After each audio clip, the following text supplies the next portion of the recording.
Hello, good evening. Welcome to News Hour, coming to you from Broadcasting House here in Accra. My name is Gifty Ejim. I am Shirley Anani. Now the headlines. Nigeria devaluates its currency to end fixed exchange rate system. Herbal medicine is more potent in curing prostate cancer than orthodox medicine, this according to some Ghanaian research scientists. In other news, bad roads in parts of Tema affect transportation. And on the foreign front, media shut down in the Democratic Republic of Congo to protest a hike in internet prices. Now the stories show.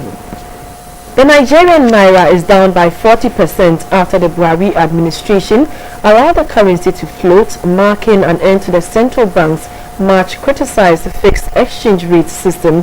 The naira has been pegged at 197 to the US dollar for the past 16 months, but the currency trades at around 350 on the parallel market as the slump in oil revenues hammered public finances and foreign currency reserves.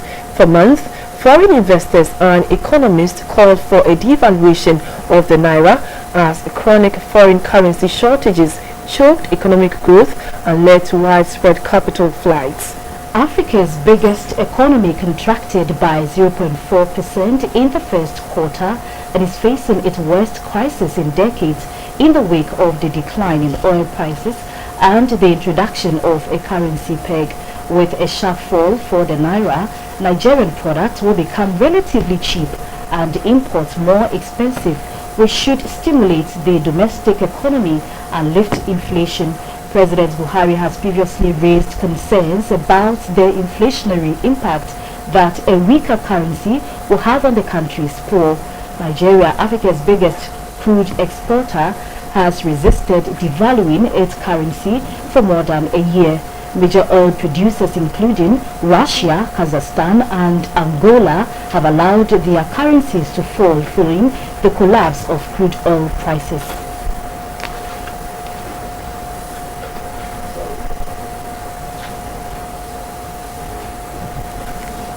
And away from that story, roads in parts of Tema, especially communities 2 and 5, as well as Lashibi, are in bad condition following the rains. Tema is home to Ghana's leading harbour and leading industrial hub. The GBC 24 news team in the harbour city has been round the township and has this report on the state of the road and its effect on business and social activities. The vision of Ghana's first president, Osagyefo Dr. Kwame Nkrumah, was to make Tema the fulcrum of Ghana's industrial revolution. To actualize this vision, Tema was designed into industrial, commercial and residential zones with good roads. The roads were laid to make movement of goods and people faster. The well-planned harbour city was a place every Ghanaian wanted to live in. Over the years, more and more people have moved to Tema, and the once beautiful city is losing its shine. One major infrastructure that is reeling under pressure is the roads. The asphalted roads around Community 1 are still intact, but the ones with bitumen surfacing in other areas such as Community 2 and 5 are just bad, full of potholes. The situation at the polyclinic area in Community 2 slows down traffic. The road connecting Community 2 to Community 3 is also in a deplorable state, riddled with potholes. Taxi drivers who usually ply this road say they have to visit the mechanics every week because of the bad nature of the roads. Within 2 weeks. Every 2 weeks, I have to visit the shop to maintain my vehicle. It is worrying to see Tema roads in this bad state. Last week I got a boy joint. I just bought a ball joint and it has been damaged. We get our daily sales only to use it to buy spare parts. The situation at Lashibi and Klagong is no different. So is the road that links the Nungwasa-Kumono route to Ashaiman through an underpass. This one was in a bad state for years, until recently when it was awarded on contract to Kofi Job Construction. Business owners along the road think the contractor is not being fast with the work. But this is what the contractor said. We have completed the soft level up to this place. So only we will put the 040 and then the asphalt. So I think the major of the job we have done is 80%. Residents accuse the Tema Municipal Assembly of having neglected the Tema West roads. Tema Metropolitan Chief Executive Mr. Isaac Ashai Odampton admitted that the roads are bad, but explained that the Assembly will be dealing with the situation in 6 weeks' time. Within the next 6 weeks, we expect the contractor working on the Eastern Accra city or urban roads would have completed and then moved to Tema. And that is where we would see the application of the 20 kilometers of asphaltic overlay within Tema. And most of this will cover Community 2, Community 3, Community 5, and we intend to connect the Community 5, 6, 10, 11, 12 internal road to make it very, very solid. Residents of Buem in the Jasikan district do not have access to safe drinking water and depend on a nearby river for their domestic chores. This exposes the community to waterborne diseases. Buem is a farming community with about 3,000 residents. The community is located in the Jasikan district of the Volta region. Health and sanitation at Kutebuem and its surrounding communities worsens by the day. This is because access to safe drinking water is a major problem confronting residents here. This water facility, constructed by the UNHCR with assistance from the Italian government, has been out of use for more than 3 years. Currently, the only water facility working in the community is this mechanized borehole facility, which is expected to serve the over 3,000 residents in the community. GBC 24 learned that by community water standards, a borehole should ideally serve a community of about 600. Most residents therefore depend on River Kute, which passes through the community, for their domestic chores. All forms of liquid waste find its way into the river, further polluting it. The residents are sometimes compelled to share the river with some birds who swim in the river. Some residents who spoke to GBC 24 called for improved access to potable water. This is the kind of water that we are drinking. There is so many germs inside, and it's giving us so many sickness. We are pleading to the government and the NGOs to come and help us. This is the kind of water we use here for drinking, bathing, cooking, and from the look of things, you can bear witness with me that it's not that hygienic for good health. Now, the presidential candidate of the New Patriotic Party, Nana Addo Dankwa Akufo-Addo, says when voted into office, he will remove some of the taxes on electricity. Nana Akufo-Addo made the promise in an address at Cape Coast.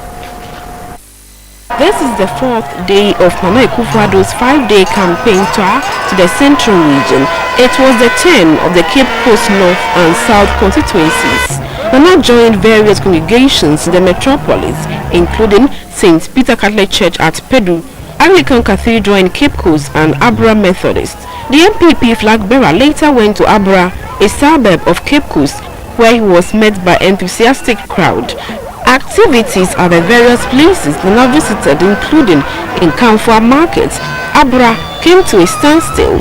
Addressing people at in Kamfwa, Nana mentioned that policies rolled out by the NDC administration is not helping the economy to grow as expected.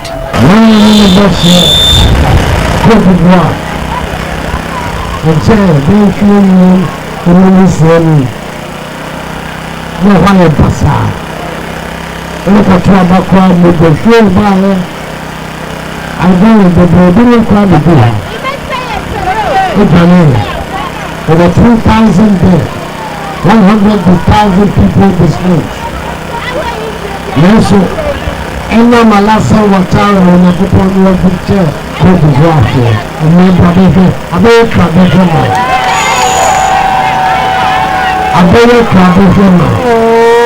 adwuma ebu wɔ hɔ mmantie de mmabaawa no ne adwuma yɛ wɔ Cote d'Ivoire a yɛnyɛ bi yɛ wɔ ha ɛnam bɛntia ɛnam nhyehyɛ pa a wɔtara ɛde abrɛ Cote d'Ivoire fo saa nhyehyɛ pa no ɛna mmɛn no mpapofoɔ ɛfisɛ ɔbɛbɛ ghanafoɔ. The spontaneous reaction became more visible when Nana Akufo-Addo and his team drove through town from Cape Coast Chapel Square to Ekon. Although there was no organized gathering, more supporters and sympathizers followed the convoy to where fishermen in the town met. The GBC TV license team has mounted a collection point at the SNIT head office, also known as Pension House in Accra. The team will pitch camp there for 10 days to make it easy for workers within the ministries to pay their TV license fees. About the 20th location the team has visited since the awareness creation about television license fee and collection started. I think it's good for everybody to pay because this is all about nation building and the amount is not so much. But I also encourage GTV to encourage more of us the citizens to be able to pay. Paying 60 Ghana for 3 television sets on my own, I think it's a fair deal. So far, the response has been encouraging. We are here from today, Monday, 20th June 2016, up to Friday, 30th June 2016. All we need is your name, your house number, phone number, and the number of TV sets for domestic license. In relation to commercial, we need your company's requirement. For those who are unable to pay at any of the designated points, they can text to the short code 718 hashtag for mobile payment to MTN, Tigo Cash and Airtel.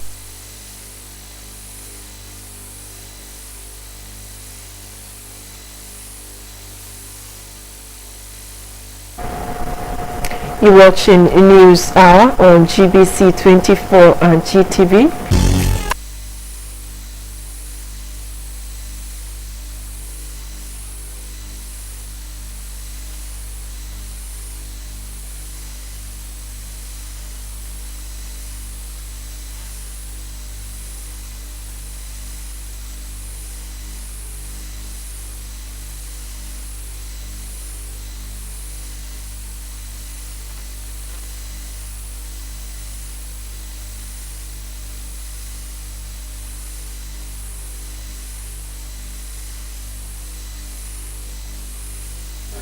Hello again, my name is Marius Obeshte. A pleasure to come away with the latest from the world of business. Now, Toyota Ghana has launched a new generation Fortuner. The all-new Fortuner is step above. It's purposely made for the working class. It comes in 2 modules, the manual and automatic. The prices range from $47,000 to $49,000.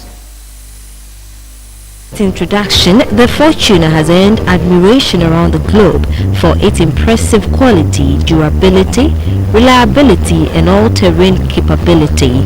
The name Fortuner originates from the word fortunate. The name was chosen to symbolize a new type of SUV aimed at the working class and tailor-made for customers. In line with the company's principles to improve and focus on meeting the changing demands of customers, the new Fortuner has undergone complete model change. It has stylish interior and exterior features to meet global standards. The managing director of Toyota Ghana, Mr. Tetsuya Sumachu, was optimistic that the new Fortuner will satisfy its customers and also dominate the market. The Fortuner has been made attractive with enhanced stylish interior-exterior feature and to meet global trend. Its suspension has also reinforced to improve the ride and comfort for the trains. The chief executive of Association of Ghana Industries, Mr. Seth Chuma-Kabwa, said the manufacturing sector needs vehicles that are robust, such as the new Fortuner, to work with. He also stressed the need for after-sales support.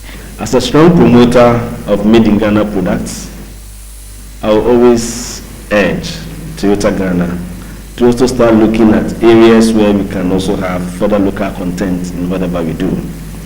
For instance, are there some parts of the vehicle that we can explore and get local companies to produce, even if it will not be part of the new vehicle that has come, as the vehicles are wearing out and we are changing parts. And there's some of the parts that we can produce here.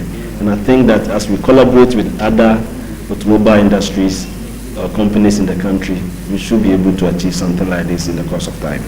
The sales and marketing manager of Toyota Ghana, Mr. Andrew Lamptey, spoke about the features of the new Fortuner. The all-new Fortuner has been developed to be more stylish, more elegant. The vehicle has been designed to be able to maneuver whatever rough road condition that you find yourself. You can move you from one destination to the other in a smoothest comfortability. This is the second time Toyota Ghana has released a new vehicle this year. The first was the 2016 model of a Toyota Hilux. Now the price of tomatoes on the market has seen a huge increase. A crate full of tomatoes is up from the previous price of 200 Ghana cedis. Traders at the Malamata market attribute the increase to the late arrival of the rains. This is Malamata Market in Accra. Madam Akusia has been selling fried yam for the past few years, and that is the business that helps her cater for herself and her family. One of the key ingredients in her line of business is tomato. But because tomatoes are in short supply now due to the onset of the rains, her profit margin has dropped. Akusia said a bowl of tomatoes, which used to sell at 10 cedis, is now going for 35 cedis. But despite this, she is able to make about 50 cedis profit a week as against 200 cedis at the beginning of the year. If I reduce the prices, I would run at a loss, and I can't risk losing my customers, so I end up keeping up with the price.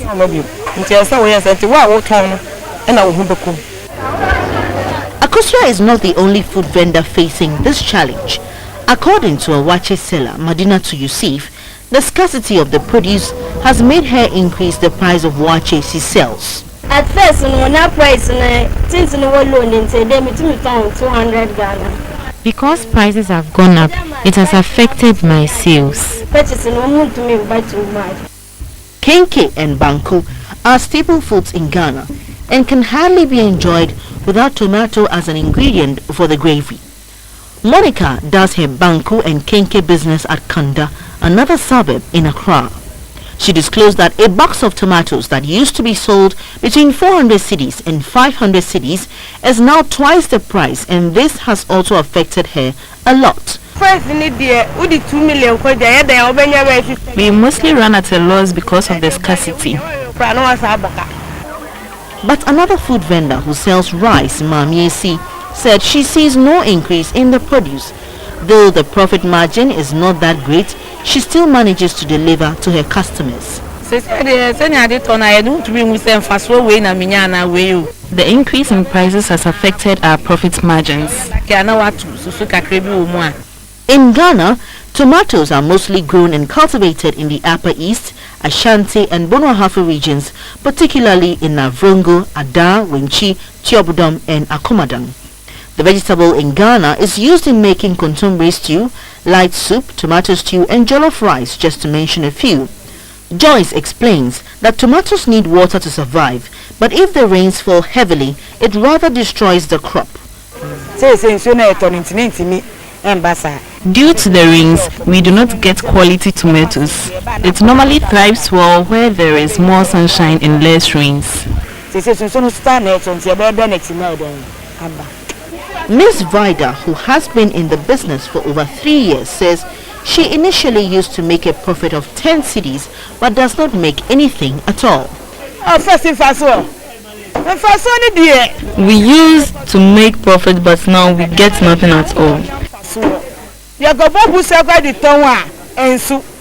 Ernestina Yeboah, a consistent consumer of tomato, said that she now purchases a bucket of tomatoes as high as 30 cedis as against 10 cedis or less initially. First, 5 cedis. Initially, I used to purchase 5 cedis worth of tomatoes, but now I buy more than 10 cedis. According to researchers, tomato is considered as one of the healthiest foods as it contains about 33% of vitamin C, which helps in curing common cold and protects the body against immune system deficiencies and cardiovascular diseases. Still Business Live on GBC 24. Now, in an effort to speed up the national development process, Vice President Kwesi Arthur has asked Ghanaians studying abroad to return home upon completion of their courses to help build the Ghanaian economy. This call goes especially to those with rare skills and talents needed to build the country. Mr. Arthur was speaking during a meeting with the Ghanaian community in St. Petersburg, Russia. Russia's beautiful tourist city of St. Petersburg is described as the Venice of Northern Europe due to its imposing ancient architecture, interlaced by numerous rivers and linked by bridges. At the heart of this is advanced knowledge in science and technology, which drives Russia, the producer of most of Europe's gas, coal and energy. Like citizens of other nations, many Ghanaians live here, majority being students seeking knowledge in various fields of study. This is largely because of the long-standing Russian government scholarship which Ghanaians still enjoy. Despite Vice President Mr. Arthur's tight schedule on the just-ended St. Petersburg International Economic Forum, he found time for Ghanaian nationals. Discussions centered on issues such as national development, the economy, Ghana's foreign policy, security, and preparations towards election 2016. We're also increasing our entrepreneurial training, where people like you will come and set up areas that nobody has conceived of. Nobody knows until Bill Gates and so on started personal computers. Nobody knew they could create an industry. And there are many others that can develop from people like you who come and put their minds to solving the problem and creating a business. And we have many funding mechanisms to help people like that. The students posed critical questions to the Vice President and his entourage. Some expressed concern about irresponsible attitudes of Ghanaians, such as indiscriminate littering and throwing of garbage in drains, which consequently choke gutters and flood the cities during rains. People do not want to pay for get their rubbish collected and disposed of, so they throw it into the drain. And as we saw last week, when it was raining and the floods were coming, people just poured the thing away in order to take. So as that one, there's no way any government can continue to clean up, and people are blaming the government. Some also expressed worry about government's diminishing interest in funding scholarships for students to travel abroad.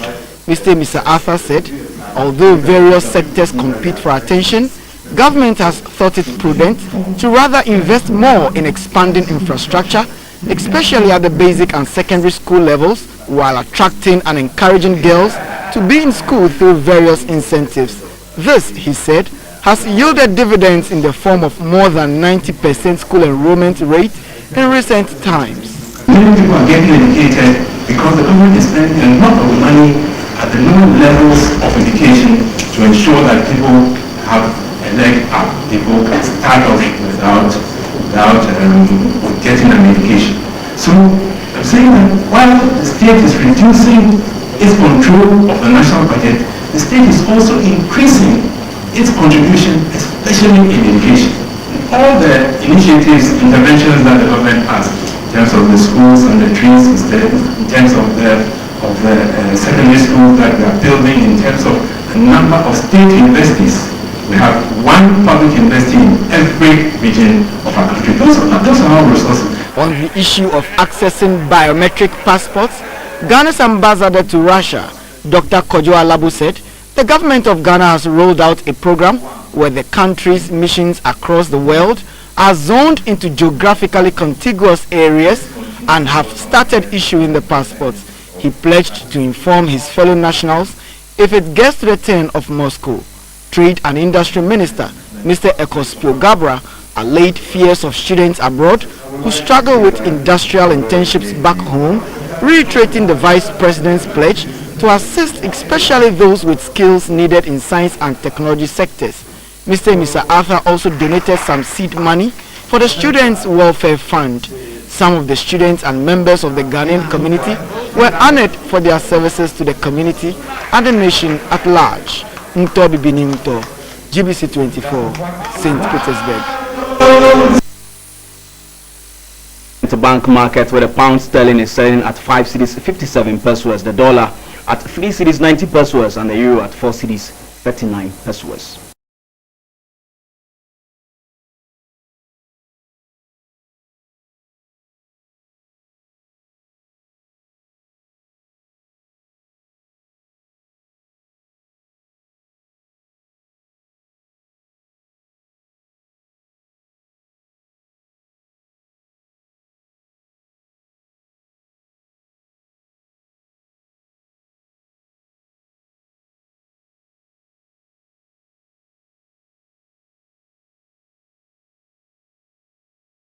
And on the international commodities market, light crude appreciated by 78 cents to trade at $48.76 per barrel.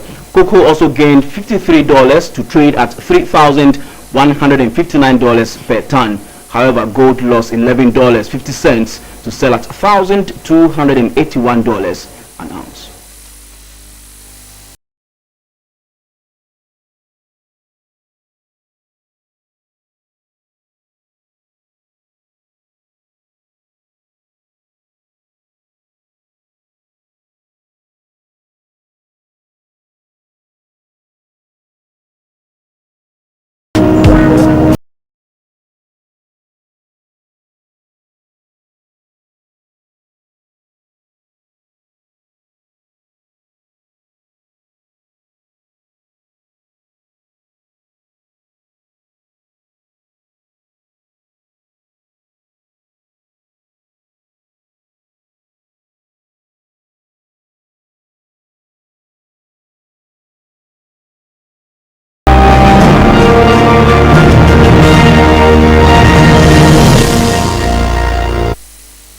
And in insurance news tonight, the National Pensions Regulatory Authority says the Tier 3 pension scheme instituted by the authority is safe and secure for all informal sector workers. At a forum in Ho, the Corporate Affairs Manager, Emmanuel Dagbenu, explained that the scheme is not similar to the private savings and loan schemes being operated under the supervision of the Bank of Ghana.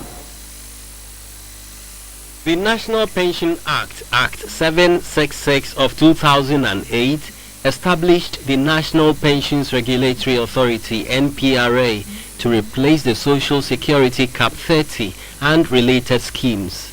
The authority has been mandated to regulate and monitor the operations of the new scheme and ensure the effective administration of all pensions in the country. The new 3-tier pension scheme comprises 2 mandatory schemes and a voluntary one.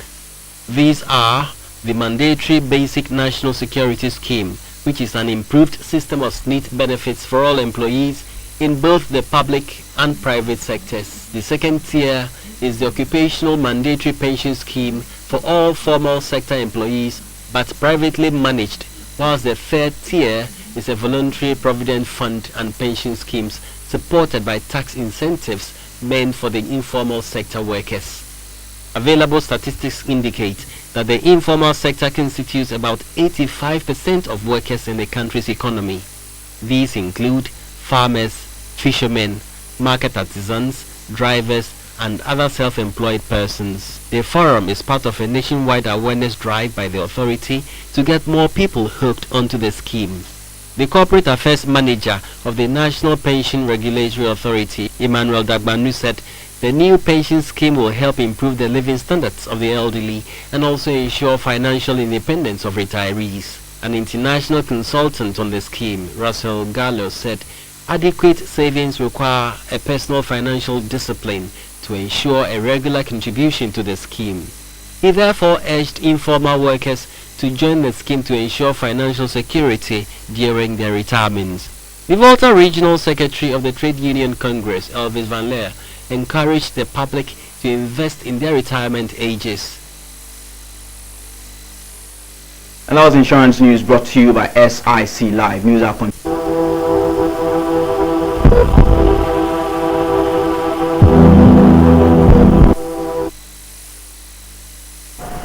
Well, studies by a team of Ghanaian researchers have shown the potency of medicinal plants in the treatment of prostate enlargement in men. The researchers are Major Retired Professor George Iwuku Asari, a lecturer at the University of Ghana, Dr. Alfred Ampoma Apia, Deputy Director at the Center for Research into Plant Medicine, and the Chief Executive of Medimosis, Dr. Digol Moses Dubache. The results mean men with prostate enlargement problems need not resort to surgical operation as treatment for prostate enlargement. Herbal medicine is an ancient medical system that has provided the world with safe, effective and affordable medicines for at least some 60,000 years, and even today the populations of developing countries continue to rely heavily on plant medicines for their healthcare needs. The World Health Organization estimates that 80% of Africans use traditional medicines. In Ghana, over half of children with malaria are first treated with herbs. In 1975, the Center for Scientific Research into Plant Medicine was established at Mambo Ikwiapim to conduct and promote research for the improvement of plant medicines. The institution, which is also an agency of the World Health Organization, has developed 35 well-researched plant-based products. An enlarged prostate, on the other hand, means the gland has grown bigger. An enlarged prostate is often called benign prostatic hyperplasia, BPH for short. It is common for the prostate gland to become enlarged as a man ages. The actual cause of prostate enlargement is unknown. However, factors linked to aging and changes in the cells of the testicles might have a role in the growth of the gland. As the gland grows, it can press on the urethra and cause urination and bladder problems. A researcher in herbal medicine and senior lecturer at the College of Health Sciences of the University of Ghana, Major Retired Professor George Iwuku Asari, spoke about the research into the herbal plant known as Croton membranacea, which has the potency to shrink the enlarged prostate to its normal size. The first thing we need to look at is whether the plant is toxic. Croton membranaceous has been used for decades for the treatment of prostate diseases, particularly the benign prostatic hyperplasia. And in our research, we observed that the croton, among all the body organs that one would find, the only one that we discovered histologically that changes had taken place was the prostate. We examined the heart, we did not find changes. The kidney did not show changes. The liver too did not show changes. It's only the prostate that we saw that the prostate had reduced in size. He also indicated that even though some of the medicinal plants are good, it must be investigated scientifically before it is put to the public. What was being done in the 15th century cannot be done in the 21st century. We cannot continue to just go into the bush, tear medicinal plants, 5 leaves, into a cup of water, boil for a while, and then afterwards drink it. No. Science has moved from there, and the use of medicinal plants has also moved from there. The chief executive of Medimosis, Dr. Digol Moses Dubache, who has also researched into plant-based products, says prostate enlargement can be cured within a short period using 100% pure natural herbs with guaranteed results. It's specially formulated from 100% herbs to improve these symptoms that I've just mentioned, and we've done research to find out that the size of the prostate, no matter how big it is, starts shrinking massively, getting back to normal. Professor Bakat was saying that in Germany they've produced medicines for more than 400 years and they've never seen this drug work wonders. Like it's like magic.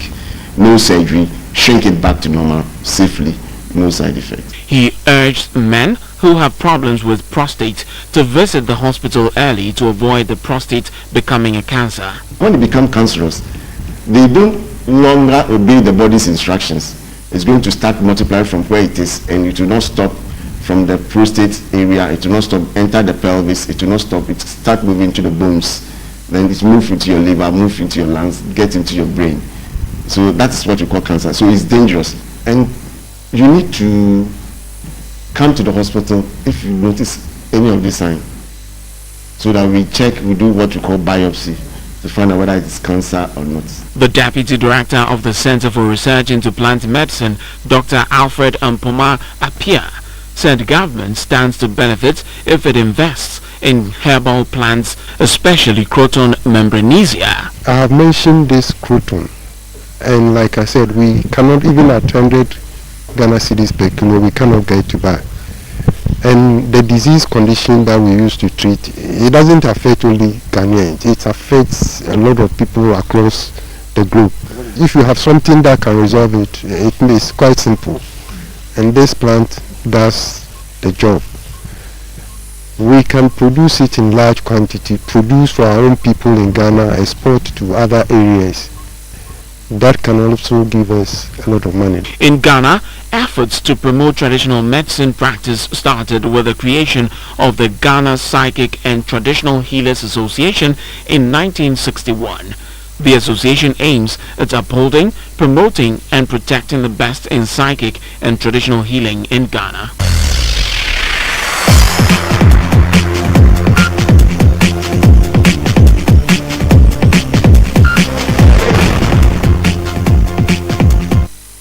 Let's update our source from happenings in the world of sports. I'm Theophilus Samba.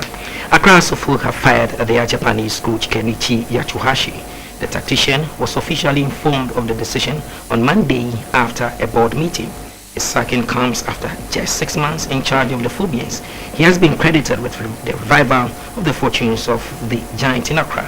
Hearts are fourth on the league table after the first round league season with 7 wins, 5 draws and 3 defeats. The Sports Desk will bring you more in our subsequent bulletins.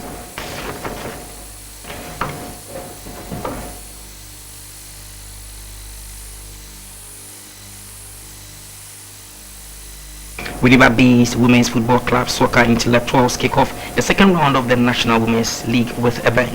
They beat Immigration Ladies for the first time at the Awak Sports Stadium by 2-1. The win lifts Soccer Intellectuals to the summit of the league table with 18 points. The National Women's Football League resumed after a 2-week break. At the Awak Sports Stadium, Immigration Ladies in the green jersey welcomed Soccer Intellectuals. The action-packed encounter saw the home side Immigration probing for goals. The efforts paid off in the 20th minute. Patience now scored for Immigration.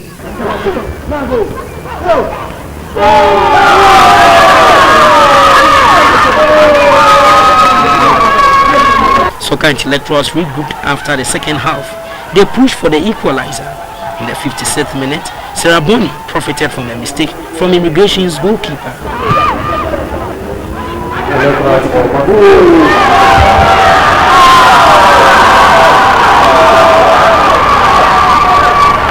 Intellectuals piled pressure and under just 5 minutes had a free kick. Lenda Dai connected perfectly for Intellectuals' second goal.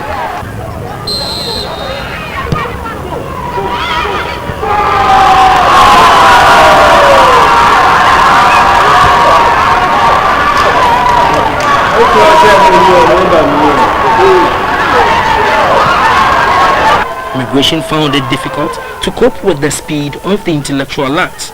Referee Christine Ziga then brought proceedings to an end. The winners moved Soccer Intellectuals to the summit of the Southern Zone League log. Here are some reactions from the coaches and players. Last year we were first getting to the end, we lost to Azarkes. And we've been second. Now I promised and I was telling people that second round we'll jump into the lead. And truly, my guess, they've done it. They've never scored that before. They did their first win and we least expected it. Not for the fact that we've been beating them all the time or we do, but looking at the way we prepared toward this match and the way we approach it, in fact, we are short of us. Our coach inspired us and also they also motivated us. So also a spirit came up and the girls too spoke to ourselves. So we told ourselves that no, you shouldn't let it go, we can do it. So we're always thinking positive. So definitely our next game is going to be positive for us. We win. we will win Samaria here in Accra. Soccer intellectuals will next play Samaria Ladies and the ATTC Park, whilst Immigration travel to Cape Coast to face Lady Strikers. Updates on results in other matches played, and we go straight to the Southern Zone where Police Ladies 1, Hazakers Ladies 1, Lady Strikers 3, Samaria Ladies 2, Bafana Ladies 1, Halifax 0, Immigration 1, Soccer Intellectuals 2. For the Northern Zone, Subaya Golden Ladies 0, Fabulous Ladies 4, Ampem Dakwa 2, Prisons Ladies 0, Ashtown Ladies 2, Lepo Ladies 0, and Northern Ladies 3, Real Upper Ladies 0.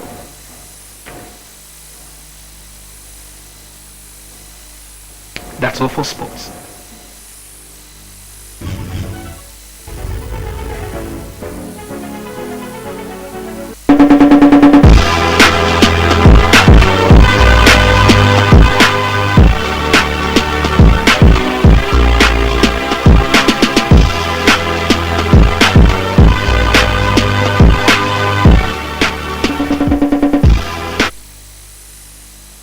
Good evening. Time for some art news. My name is Valerie Danso.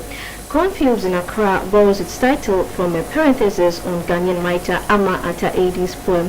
The exhibition honors the memory of the late Godile, a Cameroonian conceptual artist whose inventions were very influential to the development of media, art, film installations, and community-oriented work.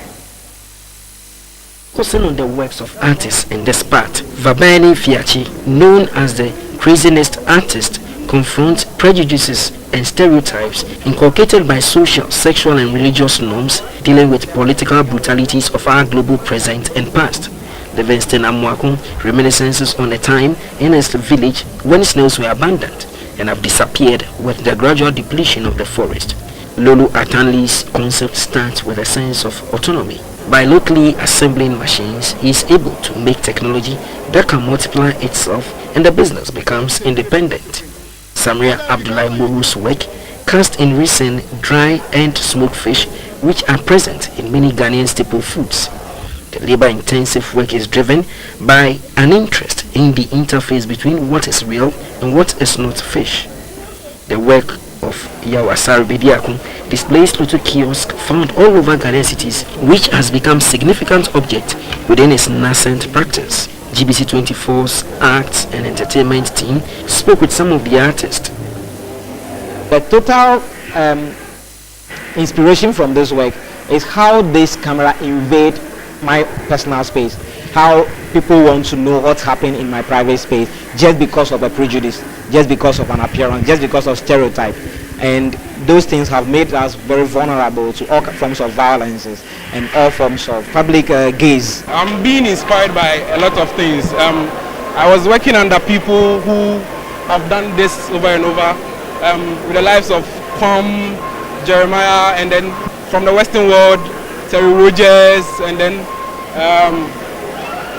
Zemeski, a whole lot. And then it doesn't take me much days. Like 2 to 3 weeks, I have to be done. The exhibition, which is open to the public at the Museum of Science and Technology in Accra, will come to an end on the 13th of August. For a person who has been widely applauded for his attempts at reviving theatre in Ghana, it comes as a surprise that Mr. James Eberwhite had no intention of becoming a playwright. In the art segments today, the spotlight is on Eberwhite. Eberwhite is a marketer by profession, and Klebo started his theatrical journey when he joined a drama troupe called Youth for Christ. He started writing and producing plays in 1975. Maestro! Maestro, how can you be asleep when just moments ago you wanted to get up and speak? Get up! Hey! Fatal, cover the defense! Hey, you guys!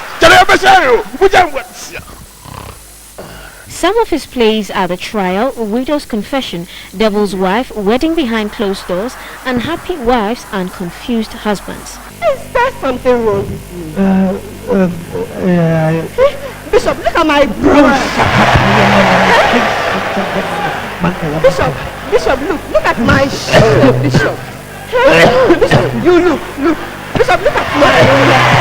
Is there something wrong with you? He started school at the South Centreso SDA Primary, South La Middle School and Osu Presby Secondary School for his O-levels. He was a school prefect. He wrote his A-levels as a private candidate before entering the University of Ghana, where he read statistics. Anklebo was one time the general manager for Kina Pharma and the head of finance and marketing at Asempa Publishers.